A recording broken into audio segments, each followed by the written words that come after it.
അപ്പോൾ നമുക്ക് ഇന്നത്തെ ക്ലാസ് തുടങ്ങാം. നല്ല എനർജറ്റിക് ആയ സൗണ്ടാണല്ലോ. എല്ലാവരും നല്ല ആന്ന്. ഓക്കെ. നമ്മൾ ഏത് സ്റ്റേറ്റിലാണ് താമസിക്കുന്നത്? ഇന്ത്യ അല്ലല്ലോ. ഇന്ത്യ നമ്മുടെ രാജ്യമല്ലേ. കേരളം. Very good. നമ്മുടെ ഇന്ത്യയുടെ പ്രസിഡന്റ് ആരാണ്? ദ്രൗപദി മുർമു. യെസ്, ദ്രൗപദി മുർമു. നമ്മുടെ കേരളത്തിന്റെ മുഖ്യമന്ത്രി ആരാണ്? Pinarayi Vijayan. Very good. Good girl. Adam കുഞ്ഞല്ലേ? അപ്പം ഞാൻ ചെറിയ ചോദ്യം ചോദിക്കാം. ആദത്തിന്റെ സ്കൂളിലെ ക്ലാസ് ടീച്ചറുടെ പേരെന്താണ്? ആദം. ഷീന. ആദം. അലങ്കൃത. വിസ്മയ. ആരോൺ. സയോൺ. ഭാവിയിൽ നിങ്ങൾ വലിയ കുട്ടികളാവുമ്പോൾ നിങ്ങൾക്ക് ആരായി തീരണം?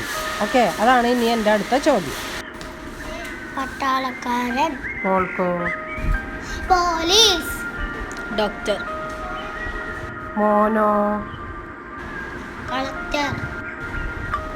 എനിക്കൊരു നല്ല മനുഷ്യനാകണം. അതാണ് വേണ്ടത്. നല്ല മനുഷ്യനായിട്ട് ജീവിക്കണം. അപ്പോൾ ഇന്നത്തെ ക്ലാസ് കഴിഞ്ഞ് നമുക്ക് നാളെ ക്ലാസ് തുടങ്ങാം. അപ്പോൾ ഇന്നെല്ലാവരും പോയിക്കോ. നാളെ വാട്ടോ.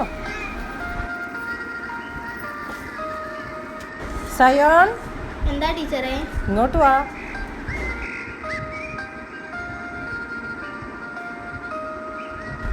സയോൺ എന്താണ് ഒരു നല്ല മനുഷ്യനാകണം എന്ന് പറഞ്ഞത്?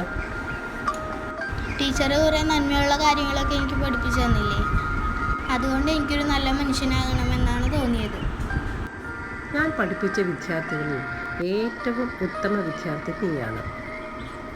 ഒരു നല്ല മനുഷ്യനായാൽ അവന് ഉയരങ്ങൾ കീഴടക്കാൻ യാതൊരു ബുദ്ധിമുട്ടും ഉണ്ടാവുകയില്ല.